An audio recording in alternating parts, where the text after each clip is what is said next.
Alright, religion aside, let's watch Konosuba because Konosuba actually makes sense. You know, like, my endgame plan, and I was actually quite close to achieving it with my old manager. I gotta see how I click with my new manager. I wanted to spend more and more time working from overseas, but getting paid an Australian salary. So I would technically still be working. I would still be getting paid in Australia, but because I'm overseas, my cost of living is extremely low. So I would be banking the difference while not going into an office. And my old manager was cool with it. She let me work from Japan for a whole week. And I was planning to work from Japan for a week in December. So I'm going to have to see how my new manager is and how cool she is. So I got to test the waters really quickly. Because, like, I had a good thing going with the old manager. I got to make sure I got a good thing going with the new one. But one thing I did learn about my new manager is she's from the UK. She recently moved to the Sunshine Coast, which is in Brisbane. And she's a dog person. So, like, we have something in common. But I still gotta be, like, gotta feel the waters. Come on. Do you mind me estimating how long until we possibly leave the village? Leave the village? What do you mean? Do the religion from those near bots who say become like gods? I mean, I quite like being alive. I don't know about you. In Konosuba. Is she ever gonna leave the village? That's the real question. Probably season 1 is her just like, you know, Hogwarts. But you can, go for it. We kind of know that she leaves the village. I think this spin-off anime, she's not going to meet Kazuma for a while. I think they're going to milk this for everything that it's got. I think she might leave the village at the end of season 1. No way she's meeting Kazuma before that. 30 FPS hurts my eyes.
Are these magic casters even capable of doing any spell that isn't destructive in nature? I'm just saying. We've seen them blow up the entire town to kill a few gargoyles. Going by what I know from the light novels, what I know from this episode, I'm going to say 1 or 2 more episodes, she does some things before meeting him. But remember how you said she's not supposed to have a hat yet? I get the distinct impression that they might be taking some liberties from the light novel to improve the flow of the anime. Are they gonna go over who has the biggest boobs? Because...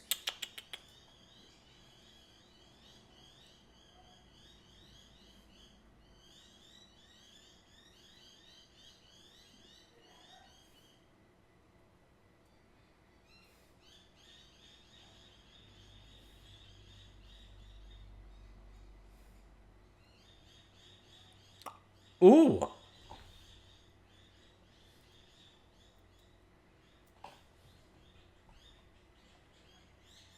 Prediction, she's gonna give the potion to Yun Yun.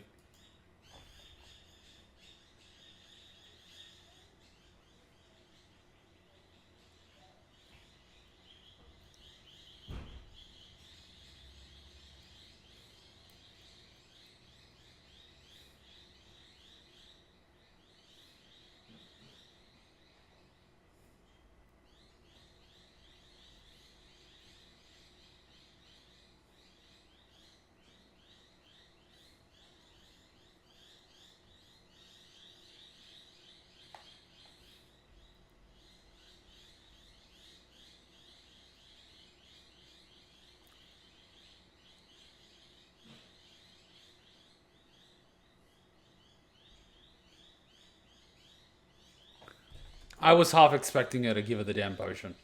The skill up potions are given out for doing well on tests. It's mainly how the girls go about getting the skill points to unlock advanced magic skill. Well, I'm guessing it levels them up. And so every level requires more XP. So you can either grind or get those potions. If I was a dirty capitalist, which I am, I'd make a fuck ton of money and just start buying the potions. Screw grinding. It just gives skill point without leveling? I would buy a bunch of those.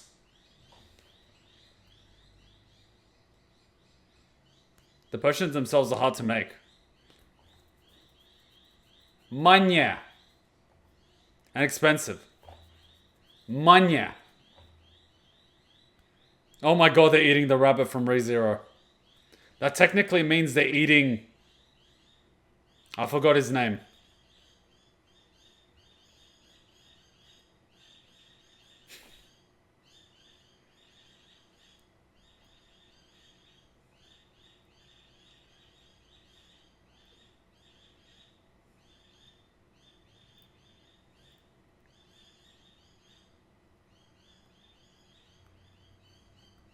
I swear this opening changed a little bit. Maybe I'm just noticing more things.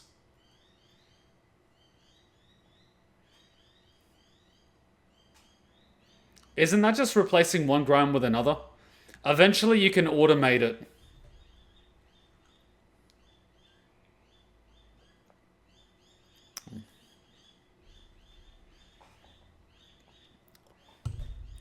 It reminds me of how like I got into capitalism in World of Warcraft, and then I slowly started learning how the economy and the online businesses work, and the trends of materials and items that people consume to do raids and PvP and things like that. And then also the type of items that do well at the end of every expansion and what usually gets bought at the beginning of the following expansion. So basically I just started like logging in for 10-15 minutes a day, posting some auctions, collecting the mail, which is like either the item that didn't sell or like the money from selling the item. And then at the end of the expansion, if there was like a mount or something that I wanted, for example, if you defeat the most difficult raid in the hardest mode possible with 25 people, you can get this like exclusive mount, but only one drops per week, right? And so you're either going to be a top tier raider and wait your turn, or you're going to be someone like me that just walks up to pretty much the highest ranked guild on our server, like top 5 in Oceania, and be like, how much to buy the mount? And they're like, oh, people are taking turns, we're grinding it for weeks. I'm like, how much? You know, they give you like all this crap, and at the end they just give you some obscene figure, and you're like, okay, I'll pay it. And so, without even having to raid, you just basically bribe these people into carrying you. And you could just sit there and do nothing. That is power. And then you just like park your butt in the capital city where everyone is still trying to kill the first boss in the hardest mode, and you just pay these guys to carry you through 12 bosses, and you have the mount. That is power. That is not grinding. That is just money. I would save the skill up potion until higher levels for max efficiency. That's if that's how it works. But then you have to also look at the cost benefit. You look at it as maximum efficiency towards the end by making it more difficult at the beginning to reap the maximum benefits at the end. But in a scenario like this, sometimes using it at the beginning will give you skills early, which would make getting additional points and levels and items and money and potions easier, helping you reach the end quicker. And so if you were to put that on a graph in a spreadsheet, you might actually achieve more by using that potion now rather than saving it. If it gives a free level up or skill up, better to grind levels first by defeating monsters and then using the potions. But remember, it doesn't give you experience. It just gives you skill points, which you use to buy abilities. So it's just bypassing the grind for the skill points. So it doesn't affect your levels, which means it doesn't lower the effectiveness of killing or doing quests. So it doesn't have that detriment. But yes, levels do get harder the more you go up. Well, I mean, you know, pretty much. Peak efficiency would be use 1 per 5 levels or something like that. I don't know. I never looked that much into the numbers. I just kind of wing it. But that means nothing without having memorized the chants and such for each spell. She literally knows one. Explosion. I think like 30 skill points are needed for advanced magic. This is just my semi-educated guess. How much for Avada Kedavra? The ending left a bigger impression on me solely on how weird it weirded me out at first. I like the opening. Because Megumin. And she's doing the whole Titans are attacking. And look, she's eventually going to go here with Meg. I have a feeling she's going to venture out with Megumin. This is going to be interesting.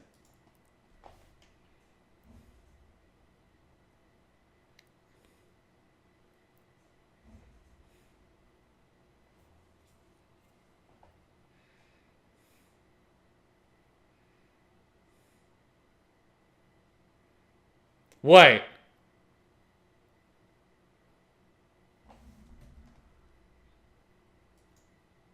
No! No!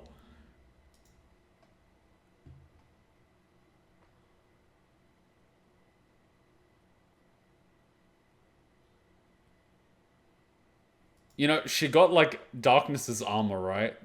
And the blue mage, yeah, that's kind of right. And the green hero, kind of right.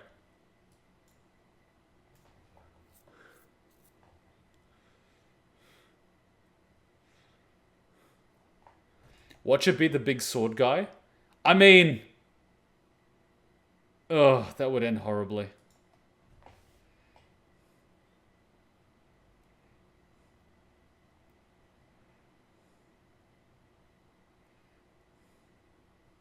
She's already daydreaming about blowing up the castle.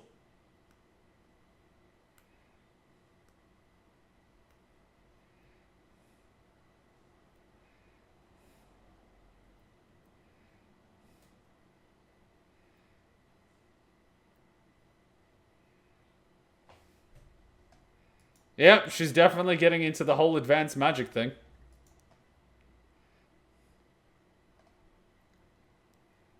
Isn't it hilarious? Typically, the type of people that are able to overcome such adversity, challenges, and overthrow someone end up along the way becoming worse than the person they overthrew. So, in one way or another, evil prevails. Don't you hate that when you start cackling out loud when you don't mean to? Okay, so here's the thing. I was doing my year 12 examinations for university entrance, which is called the HSC. And I had to do a Serbian exam. And I hate reading in Serbian.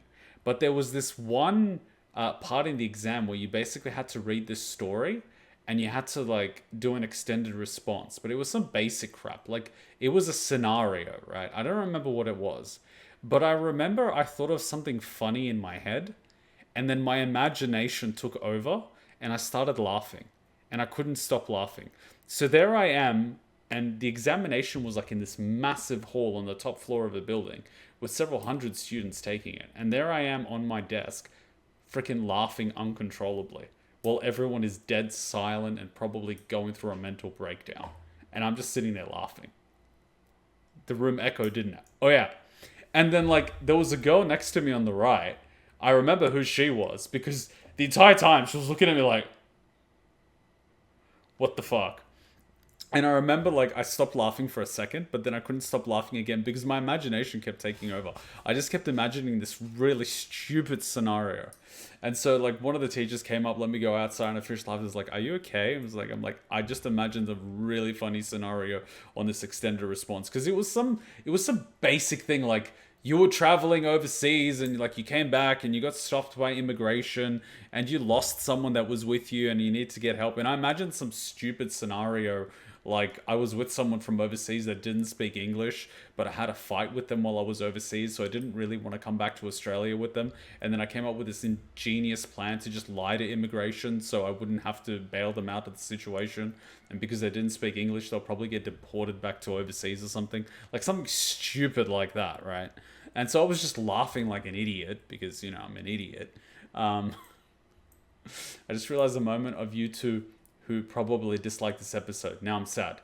Don't think about it too much. Let it play out. So, like, yeah, I had that happen. And they thought of me as a weirdo. I think they were more scared of me than anything. Because at the time, I was really into weapons and history. So anytime like we had to do anything related to World War II or something, I knew pretty much everything about it. And then every time they were talking about something like, oh, these guys are gonna shoot up the school, I'm like, no, they're not. It's like, oh, they're gonna get an AK. It's like, that wasn't an AK. That was a this, or that, right? And we got to watch Bowling for Columbine, and I basically pointed out what the weapons were and all this other stuff. So they were really freaked out by me. So I think they were more scared of me than they were like, what the hell is going on?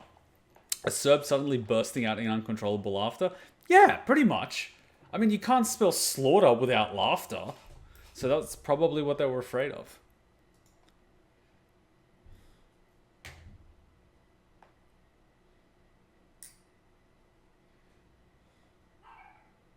I mean, granted, that did happen like 1 month because I was doing drama at the time.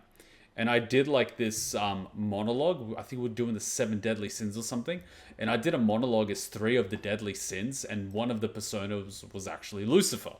And I sort of did it. And apparently the drama teacher got so freaked out that she thought I was possessed. And because we were in an Orthodox Christian school, some people took that really, really seriously. So I ended up having to talk to the priest. Then they thought there was something wrong with me psychologically, so I had to go to the counselor. Then I went up to a psychologist who said I was completely normal. And I was like, this is the last time I do method acting. What kind of drama teacher are you?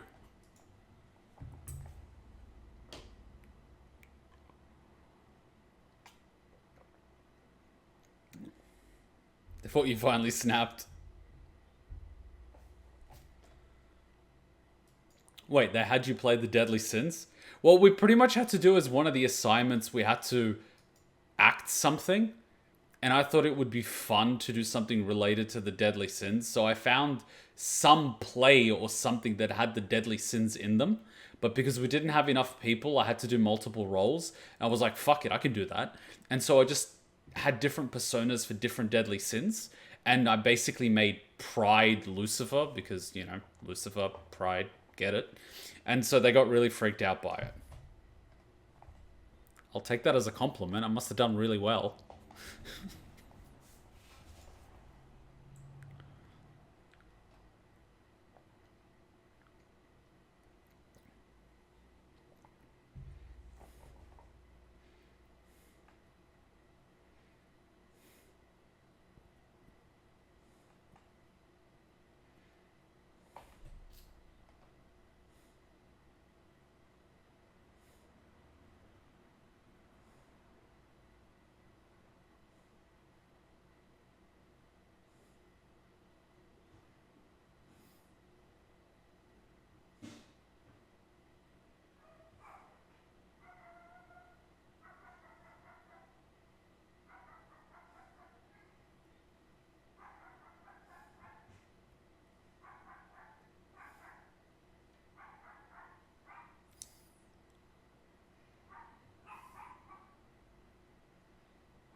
Only Megumin can get away with making such jokes.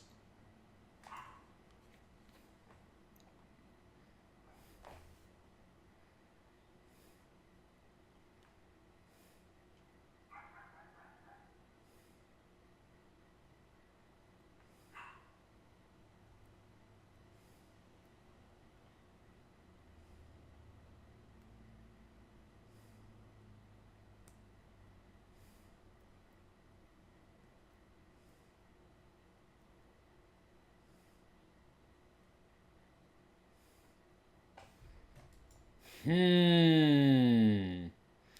you method act as Kazuma for a week? I think I would go insane. Going into that mindset would cause problems to my psyche.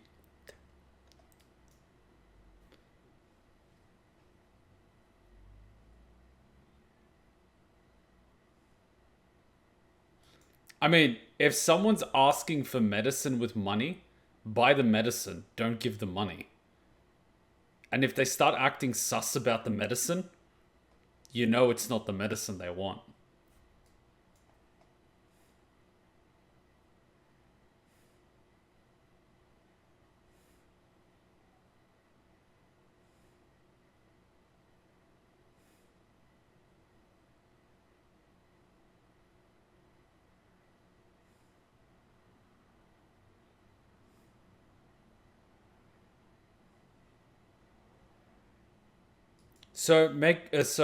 Union is considering loaning the money to help someone, and Megumin is considering a heist. Wow.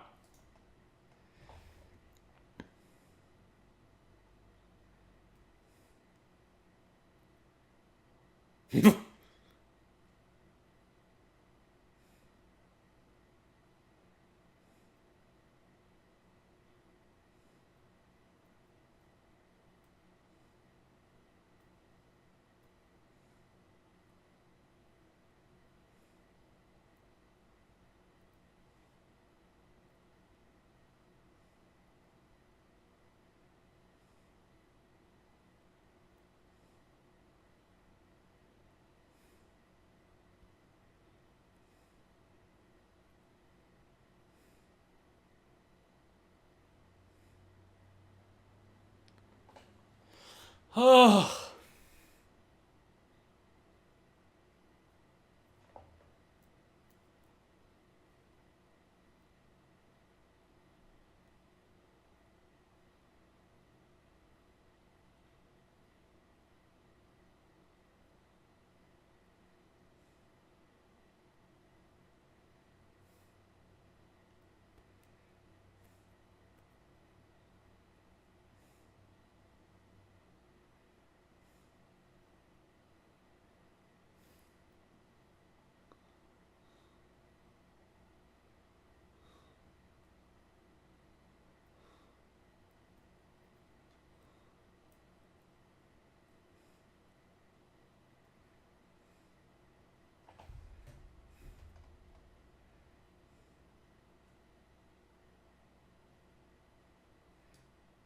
I think Union's the only normal person in this village.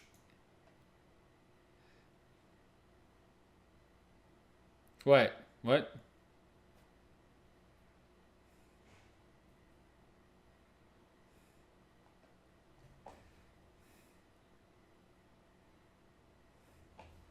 The goddess of vengeance and domination sounds like a Kuma type of god. Isn't that the girl with the penis?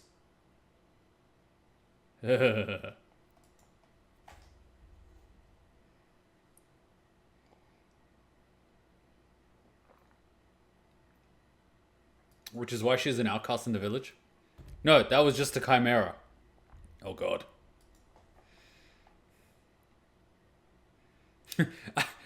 Imagine I'm just like robbing some ancient ruin, and I accidentally open a chamber and I just so happen to awaken the god of vengeance and domination. And they like say all these things, and I'm just like, I am okay with that. How freaked out do you think they would be? They would have been sealed in a time where people were scared of these type of things, and I'm just like, I am okay with that. I am into that. Can I help you with that? They'd just be like, are all humans like you at this time? I'm like, no, they're worse. The god would just be like, you know what? I'm gonna just stay in here. Wait, we are a religion where we worship the Kuma dance. That is a very sexual dance Monokuma's doing. Very sexual.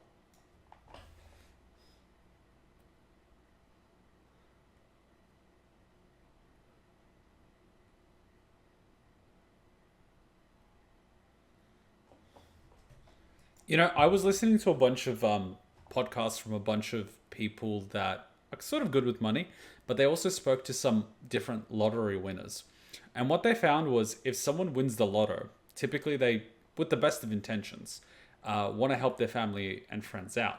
And what they end up doing typically is like paying off the car loan, paying off the house mortgage, like helping fund them remodel the kitchen, like with the best of intentions, right?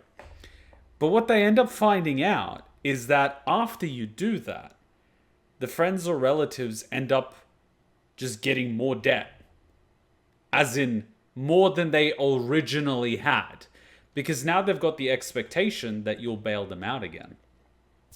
And so they bail them out again, and it gets worse and worse and worse. And so eventually you run out of cash, you've got none. Your friend or your relative is basically back into more debt than they originally were. They blame you for it. So one, you've ruined your relationship with them. Two, they're in a bigger hole than they originally were. And three, they're unhappy. And four, you've lost everything. So like, if someone's sick, buy them the damn potion. Don't give them the damn money.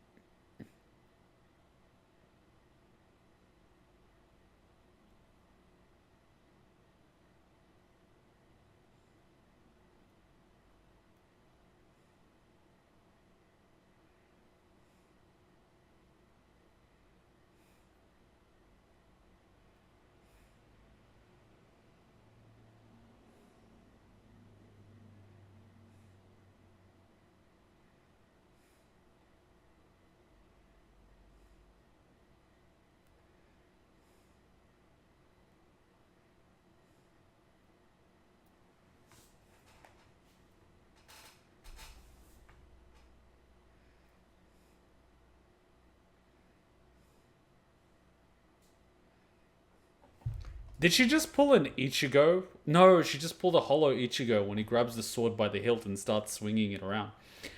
I would go into how her domain works, but that would be a spoiler. But wouldn't that be on them at that point? I mean, isn't it always on them at that point? Eventually, people have to be responsible for their own actions, right? The cat was in the bag. Oh god! Is she holding it by the cattail? Go get some collateral union, or at least an eyewitness for this loan. When loaning money to friends, don't expect you're going to get it back. That's all I'm saying.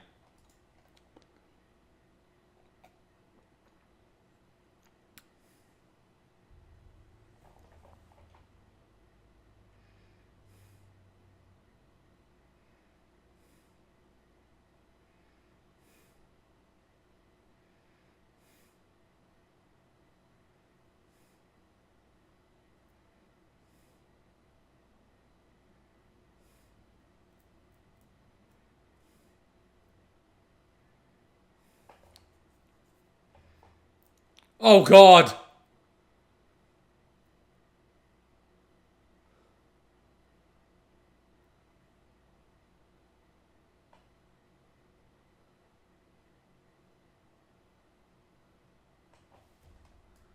She's actually enjoying this.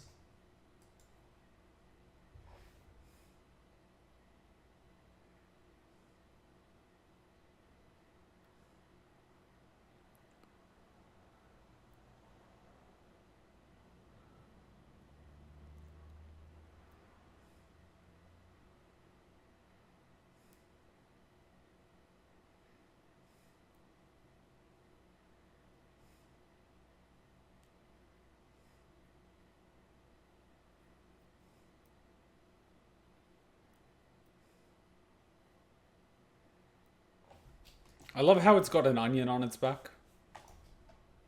Those are monsters, Kuma. You know who else is a monster? People. Never done actually dissecting only plant cells, but it would be interesting on dead creature's body. If you win money, you have to think of it like you don't have it and use small amounts for things and make investments, make money, keep working, make money, keep the extra money. I think the analogy is money is a honey pot. You never use the pot. You just use what spills over the top. You never touch the honey in the pot.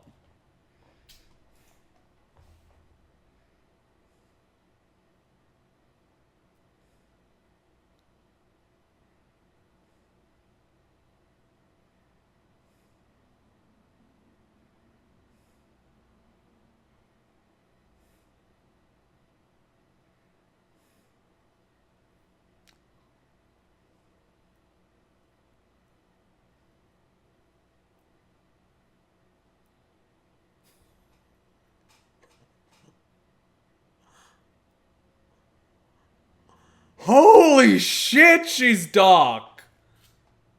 You know, for me, that crosses the line. Cute animals.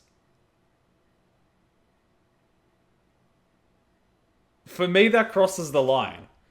Can't you just kill people like normal people?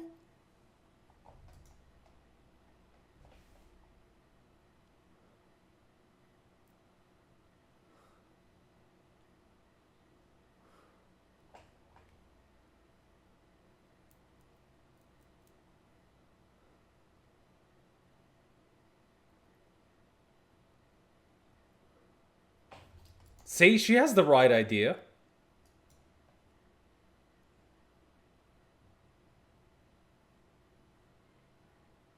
Now watch, they spent it on something which wasn't a healing potion.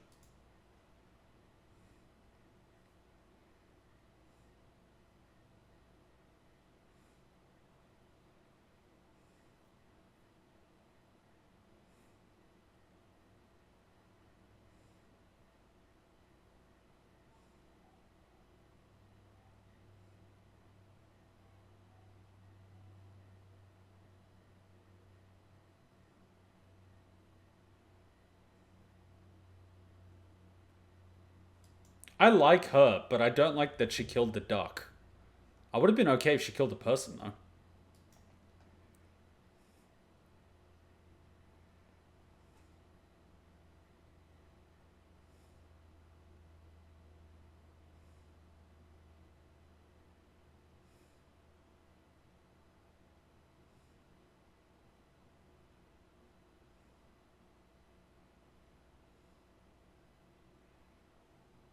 There might not be Tomodachi, but there might be Homodachi. Don't worry, Kuma. She is likely going to cook the duck for dinner for her sister. You know what really gets me about Peking duck? They actually force feed the duck while it's alive. It's really messed up. Anyways.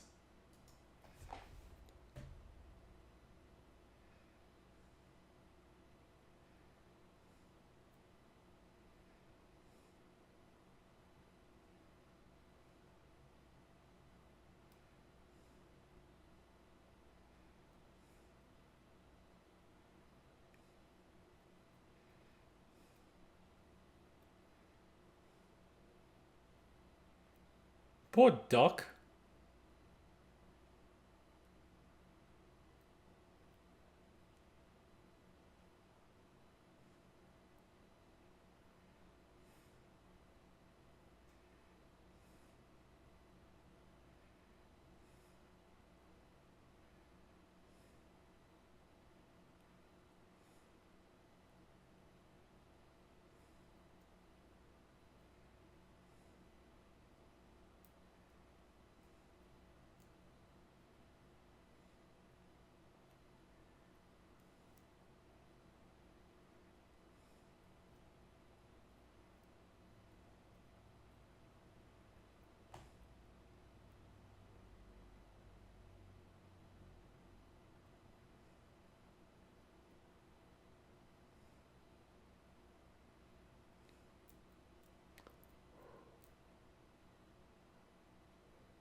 Girl can eat.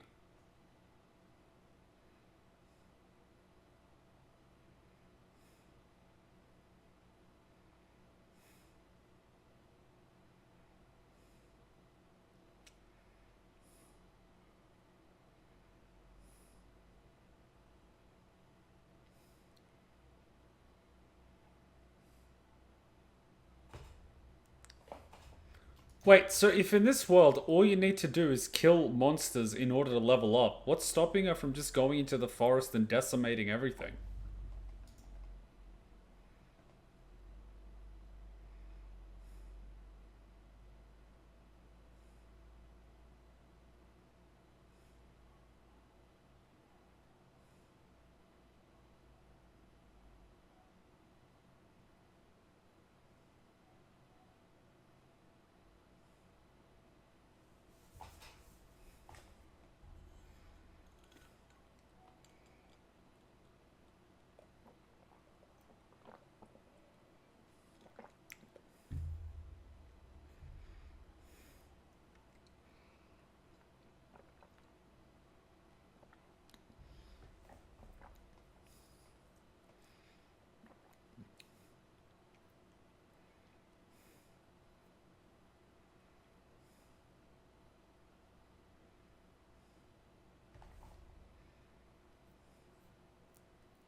She gets off at explosions. Jesus Christ.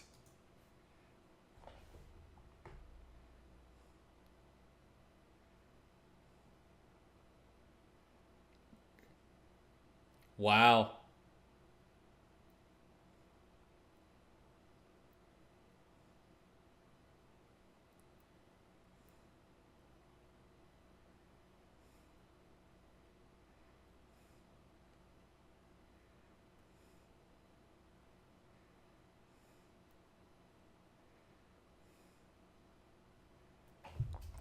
You know, male puppies will actually pretend to lose just so female puppies keep playing.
Megumin's gonna kill it.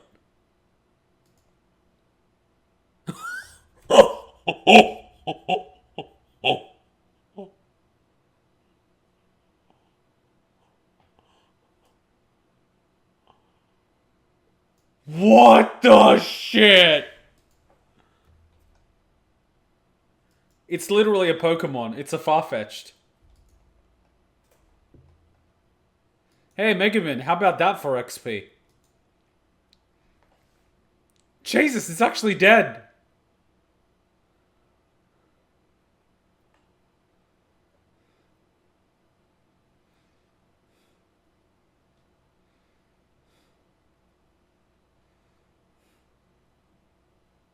Poor Doc. Is that her house? Oh no!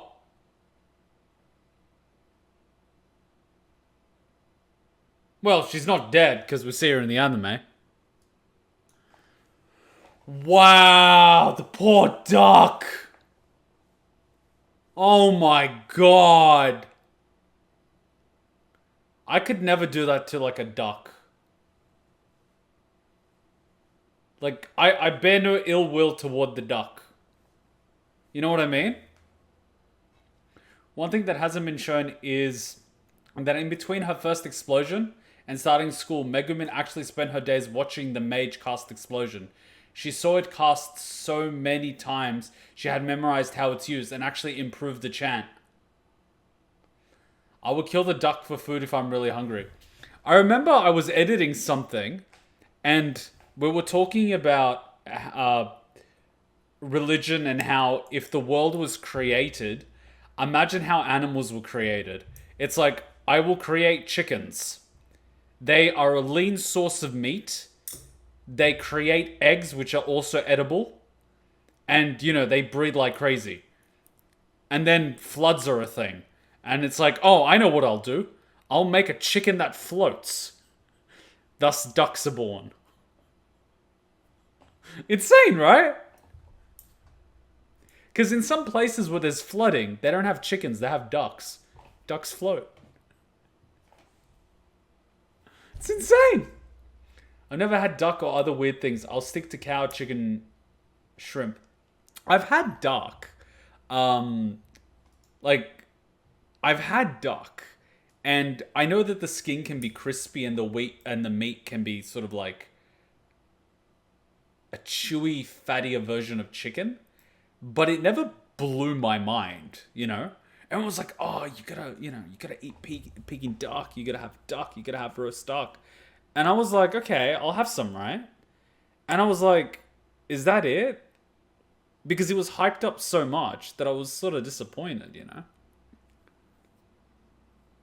Did it for herself and her family. I mean, I get it, but oh my god, poor duck. I wonder what the next episode's gonna be. Does it have a little preview?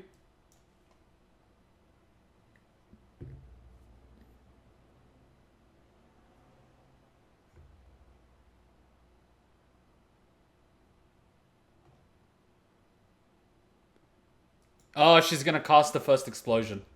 The mage thought it was just coolness, but when the mage tried it, it was actually more powerful. Oh my god, so she hung out with the mage girl. I really like duck, fat meat and most meat. I mean, I like beef. I think beef's probably my favorite, meat-wise.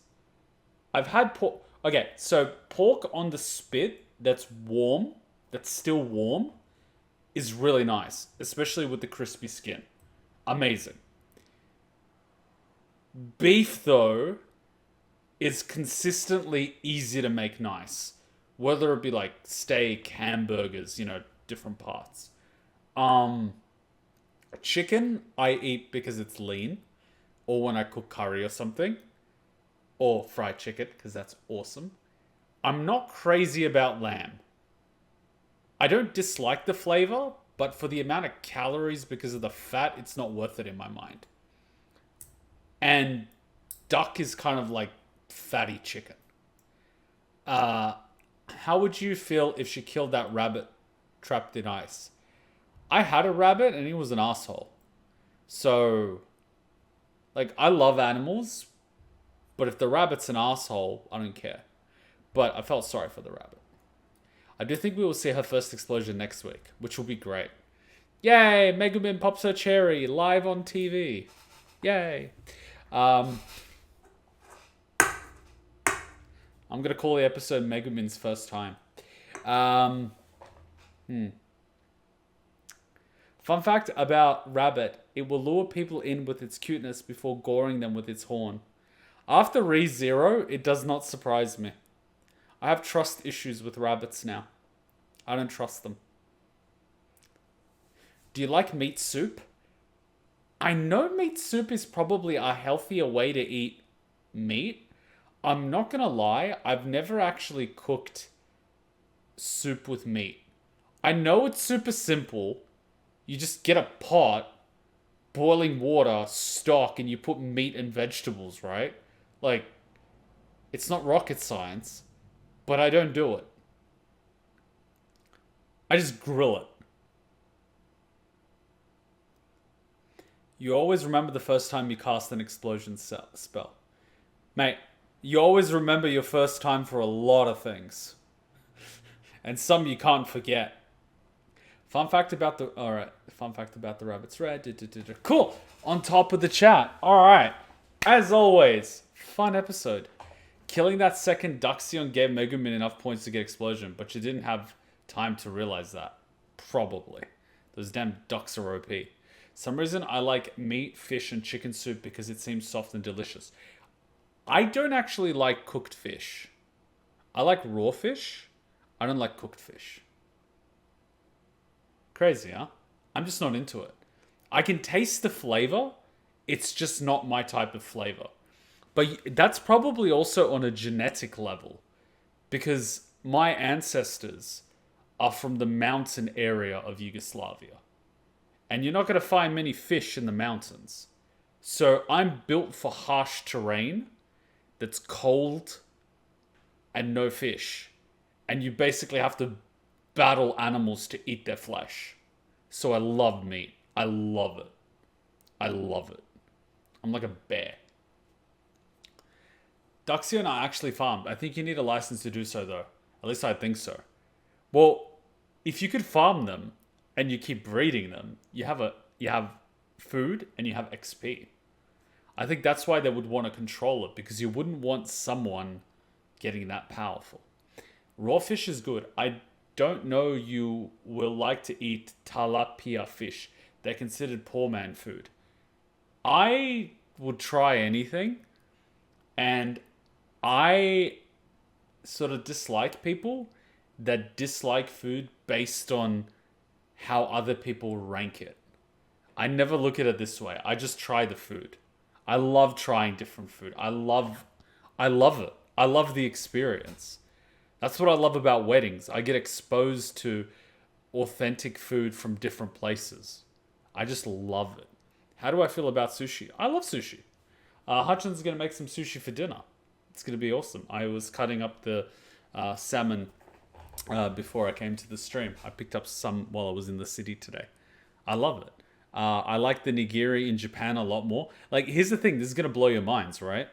In Japan, I love the $1 sushi place. Like the 100 yen sushi place where every plate is 100 yen. And Hutchin would be like, but it's cheap. It's like cheap rice. It's cheap seafood, you know? And I'm like, but Hutchin, you grew up eating rice. I can't tell the difference between like gourmet premium Japanese rice and your average Japanese rice. I can't tell the difference. So it's wasted on me. On top of that, sushi is such a delicacy for me because here to buy sushi, you're paying $5 or $6 for a roll, which is like this big, right? So I'm not going to have it too often. So when I'm able to get a plate of sushi for 100 yen, I'll eat like 20 plates. I'll have a feast of flavors and I will love it. I don't need to pay $3 or $5 or $10 for a sushi plate at some fancy place because I will probably not enjoy it that much more than I do these plates, you know? The only thing that I do enjoy is when we end up going to that sushi place. We've got the grandfather and the grandson at the front and the father at the back, and it's like fresh and it's 3 Michelin star and it's completely booked out, and it's like you will not find a place like that in Australia. You could go to the most expensive sushi place in Australia, you will probably not get something that tastes that good because that seafood was caught that morning, right, in Japan, and they're artisans. So you're not going to find a place like that in Australia. You probably won't find a place as good in America and other places. And I really enjoy that because that's the 100% authentic sushi. The way they cut it, the way they prepare it, the wasabi, the way they sort of, I think it's like grind it or rend it, the way they sort of have to do that in order to get it from the plant. It's just phenomenal. But it's also the atmosphere, and you don't know what you're getting because it's not a menu. It's like a course and it's fresh. And the caviar, like the little caviar, is the size of peas. So you know when you sometimes get the little roe in salmon roe in sashimi or sushi, it's really small. Well, the ones at this place, they're the size of green peas. Like you can put one in your mouth by itself and pop it with your tongue and you'll have an explosion of flavor. That's how good this place is. Like it will run circles around any place in Australia, right? And that only sets me back like $35-$40. Insane, right? Like if you know where to go, you get the best stuff. But even I wouldn't go there every day because then that would kill my taste buds and I wouldn't be able to enjoy the normal stuff. So I actually like to enjoy people food. I'm a very people person. Like I love cooking for Hutchin. Like Hutchin wanted McDonald's pancakes the other day and we went for pancakes, and she had like one of those bacon egg McMuffins. And as I do in typical Kuma fashion, yesterday I went to the store and I got the muffins, the British muffins. And then I found cheese. And then I got some eggs. And then I got some bacon. And so she was like, "Oh, I feel like bacon and egg, but we can't do it." I'm like, "Do you want the McDonald's one?" She's like, "Oh, it's only available in the morning." And so I cooked some. She lit up like a Christmas tree. She was like, "This is better than McDonald's." And then I played around with the ratio because at McDonald's it's like bread, and then you'll get like a piece of bacon, egg, and then you'll get the cheese, and then like the top. And I was like, I don't like that ratio. So what I'm gonna do is bread, bacon, cheese, egg, bacon, and then the bread. So 2 bacon to 1 egg. And the ratio worked so much better. But I had to air fry the bread and the cheese so it gets partially melted when you so that it like worked out really well. And she loved it. So I'm a very people person, but I also like figuring out how to make specific dishes and food. Like I can cook you panko, I can cook you like the katsu, I can cook you like katsu burgers, like I can cook you authentic Japanese katsu burgers, and I have the sauce and I have everything, right? Like my kitchen's stocked with Japanese ingredients from Japan. I can cook it for you. That's the type of stuff I love, right? But I don't go crazy with it because then I wouldn't be able to appreciate the normal stuff. So I'm a very people person. Cow, chicken, shrimp, goat. Goat meat is fucking amazing. I haven't had that in years. Lamb, rabbit. Rabbit's nice. Pig, deer, duck, clam, lobster, salmon, tuna, cod, tilapia, haddock. All the top common things I can think of. Mate, if you're eating lobster, salmon, tuna, and cod as a common thing, you're well off. I've been craving pancakes too lately. I've been holding back on essentially chocolate chip or double chocolate with syrup, you mean. Oh, dude, I love pancakes. You need to try matcha green tea ice cream and ocha green tea ice cream. I need to try this weird Miku blue ramen leek flavor that my sister got for Christmas. Oh yeah, the Hatsumiku thing from Japan from the 7-Eleven. Lamb is okay. K barbecue is delicious. I'm not crazy for lamb, but what I really like from Korean barbecue, kimchi's like, basic. It blows your mind at the beginning, but like it's a basic staple. I actually like, I think it might be ginger. No, it's not ginger. It's radish. Thinly sliced radish. That shit's a game changer. Like kimchi's good on the side, right? But when you have a piece of meat and you wrap it up in thinly sliced radish, oh, then you're talking. And then also like using the lettuce, so like lettuce, thinly sliced radish, a little bit of onion or garlic with a piece of meat, and then you put some gochujang on it, wrap it up, eat it. Oh, I'm already drooling, see? Love that stuff. They have very high quality onions, high XP for low effort. I do wonder what has Komeko been up to while Megumi's at school. She obviously hasn't been staying at home. She's probably cooking meth. Have you tried egg cake? Those are good. Egg cake? I don't follow. Egg cake. Is it sweet or is it savory? I'm trying to picture what it is. Yeah, the radish with the meat is delicious. I ended up finding like a Korean supermarket nearby, near the gym. And I've been just like buying from the place, but they don't have that thinly cut radish. But they did have like peeled garlic, and I bought a kilo. And Hutchon got mad at me. It's like, you're buying a kilo of peeled garlic. And I'm like, Hutchon, I don't use much garlic because I have to peel it. I hate it. And now I'm like adding garlic into everything that I cook. And Hutchon usually, when you see someone that's cooking, they usually grab a knife and they press on the garlic to crush it. And I'm like, Hutchon, I just do it with my hand. And she's like, you're such a bear. You just crush the garlic with your hand. Have you tried the egg dish that's fluffy in the bowl with scallion? I'm not sure. I'm pretty sure Hutchum would have, and I tasted it. How do you feel about eel? I love it. It's very uncommon in Australia. I like it. I went to a really nice traditional eel place in Japan. Blew my mind. It was really good.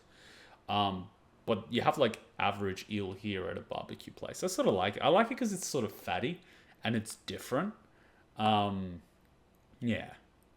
I think egg cake has some mushrooms and some meat mixed in as egg cake. I think there's some Asian dish. I think Hachan usually orders something similar to that when she goes to Korean place. I do have some recipes from a food-based anime you may love.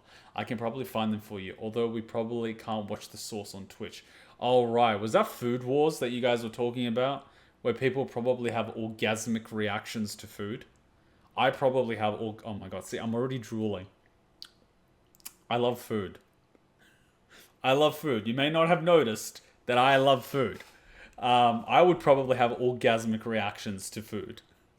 I do have orgasmic reactions to food. I'm like, oh yeah, look at that meat. Oh my god, it's medium rare. So juicy, tender, yet firm. Oh my god, you're wet. You know, like sounds like the hardcore porn when I'm sort of taking photos of food, but really it's completely innocent, I assure you. Their reactions can be classified as orgasmic. I wouldn't be surprised. They probably took the audio out of a porno or something. Food Wars orgasm, and I would like to eat that gata shown in that one episode. Honestly, the fan service is mostly just the distraction from the good food and cooking. Like, I watched Iron Chef a long time ago. That was on TV. I didn't cook at the time, but I sort of could appreciate the art behind it. There's a certain finesse to, you know, picking the right ingredient and the ratios and adapting. There's a lot of adaptation. It looked really cool, and the way they, you know, handle themselves and they cut and they board and the sequence of things, I really liked it. They often end up imagining themselves having their clothes blown away from the force of the flavor. Oh god. Nothing is shown, but it can be considered close. Yeah, it's pushing the boundary, right? It's like, it's a cooking show. It's like, really? It's like, it is. It's like, really? Is it really? With, like, if you were to close your eyes, right? Would you know it's a cooking show? Really? I'll put a video someone made of them cooking the first unique dish of the anime. Ah, don't worry about it. Let's not ruin the imagination. The imagination is often more powerful than the reality. Let's not ruin it with reality. Alright, guys, quick little break and let's do some JoJo memes. Hey, did I hand you a shrinking potion by accident? I could have sworn that was the gender swapping one. Don't be hating. She's fun sized, that's all. She doesn't even have to get on her knees to blow. You want to add anything to that conversation? Nope, I'm good. In fact, I think your new size makes you an even more formidable and stealthy ninja.